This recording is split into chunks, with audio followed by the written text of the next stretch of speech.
Oui, Europe Soir avec notre invité à 18h20 tout juste. Il est l'une des grandes voix de la culture en France, directeur du Théâtre du Rond-Point à Paris. Bonsoir Jean-Michel Ribes. Bonsoir. Merci d'avoir accepté notre invitation. Alors vous avez l'habitude, et vous avez raison, de rappeler qu'il y a plus de gens qui vont au théâtre que dans les stades de football. Est-ce que ce soir, vous êtes rassuré par l'annonce du Premier ministre qui promet 2 milliards d'euros d'aide au secteur culturel? Est-ce que le compte y est ou c'est trop peu? Mais je ne sais pas si je me trompe, mais j'avais entendu 5 milliards il y a peu de temps.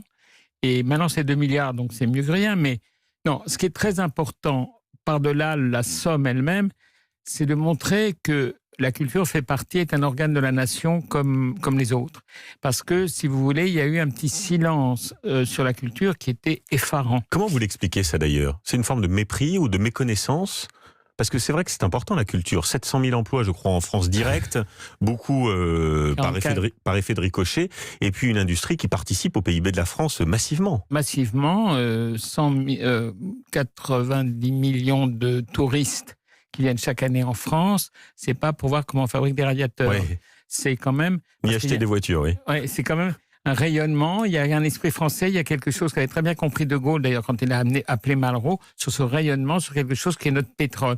Et c'est quelque chose d'important parce que les Français ne s'en aperçoivent peut-être pas, mais la culture est tous les jours partout, dans leur langage, non seulement dans le cinéma, le théâtre, la musique, mais tout ce qu'ils entendent, tout est culturel comme tout est politique. Et je crois que ce qui est important, c'est d'avoir replacé la culture à travers ce geste du Premier ministre et de Roselyne Bachelot, dans un endroit où les citoyens peuvent comprendre que c'est aussi important que de respirer, finalement. Le Premier ministre a même lancé une forme de cri du cœur ce matin à la radio. Il a dit « Sortez, allez au cinéma, allez au théâtre, remplissez les salles ». J'imagine que vous accueillez cet élan de solidarité favorablement. Vous savez, Valérie disait « L'homme de génie est celui qui m'en donne ». Donc allez voir des gens géniaux et vous aurez du génie. Oui, c'est vrai qu'il y a les têtes d'affiche dans la culture, les chanteurs, les comédiens, les vedettes, mais aussi toutes les petites mains. Je disais, c'est 700 000 emplois directs, 90 milliards d'euros qui participent à l'économie de la France en 2018. Vous avez l'habitude aussi de rappeler que ça rapporte 2 fois plus à la France que l'industrie automobile, par exemple, la culture.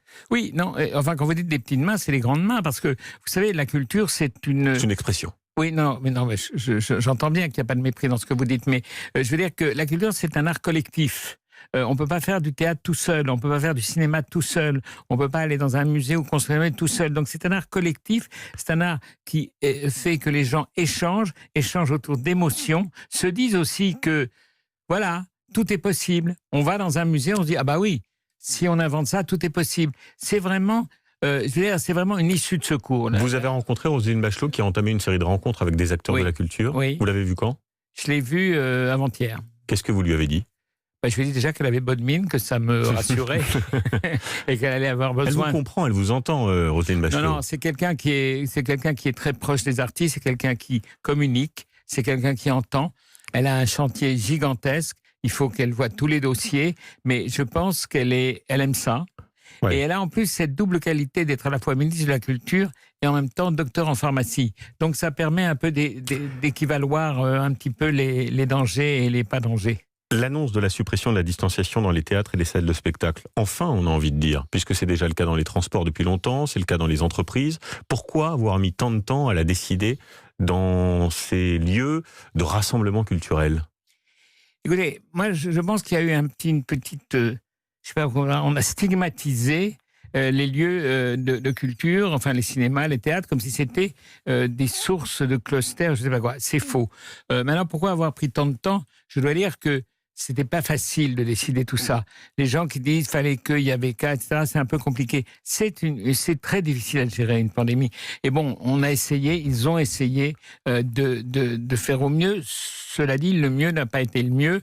Et maintenant, on commence à comprendre quand même qu'il y a des endroits qui doivent vivre simplement pour l'économie du pays, mais je dirais même pour le désir. Vous savez, la culture, c'est aussi le rêve, c'est aussi l'utopie. On ne peut pas vivre sans utopie. Et l'utopie, elle est chez les créateurs. Jean-Michel Ribes, vous avez une idée de l'impact social que peut avoir cette crise du Covid sur le monde de la culture? L'impact social, oui, je veux dire, pardonnez-moi, je vais parler de mon théâtre, le Théâtre du Rond-Point.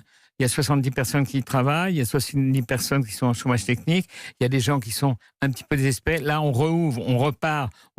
Mais moi, j'ai inventé un petit truc, c'est que j'ai la chance d'avoir un théâtre qui est entouré de jardins, donc je vais mettre le rond-point dans les jardins, je mets un grand tréteau derrière et tous les soirs, entre 6h30 et 7h30, qui est un horaire auquel dans lequel on programme d'habitude, il va y avoir chaque soir des artistes, Arditi, Morel, etc., qui vont venir donner un spectacle gratuit. Je signale gratuit.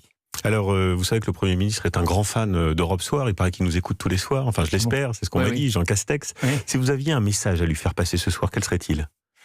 Qui continue à être clair, qui surtout continue à être clair.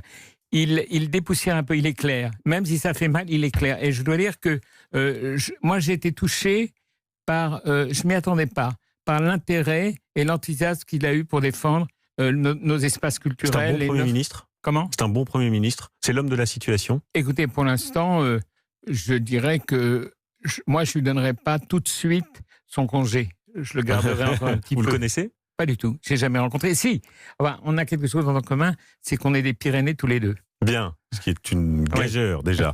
Est-ce que vous vous êtes expliqué avec Roselyne Bachelot sur cette dérogation qui a été donnée au cœur de l'été, au Puy de Fou, un spectacle de 9000 personnes autorisées alors que partout c'était interdit et que toute l'industrie du spectacle était à l'arrêt. Est-ce que vous en avez parlé avec elle ? Oui, j'en ai parlé. Et 12 000 personnes avant, c'est vrai. Oui, j'en ai parlé avec elle, surtout que j'étais sur une chaîne concurrente à la vôtre et on passait en même temps.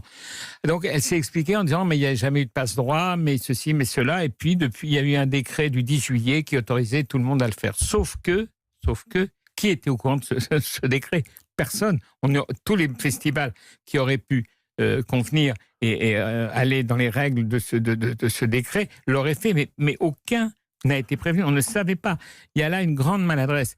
Alors, tant mieux. Je n'imaginais pas que Emmanuel Macron ait fait du copinage avec De Villiers parce que c'était suicidaire. Je ne suis pas dans la théorie du complot. Je ne pense pas qu'il y a eu du népotisme, mais c'était incompréhensible. Vous avez le 06 d'Emmanuel Macron maintenant parce que Comment ? Vous avez le 06 d'Emmanuel Macron ? Moi, j'ai le 06 de tous les présidents de la République. Il faut peut-être l'appeler la prochaine fois directement. Oui. Merci infiniment pour ces quelques mots, Jean-Michel Ribes au micro Merci à vous. d'Europe Soir. Une courte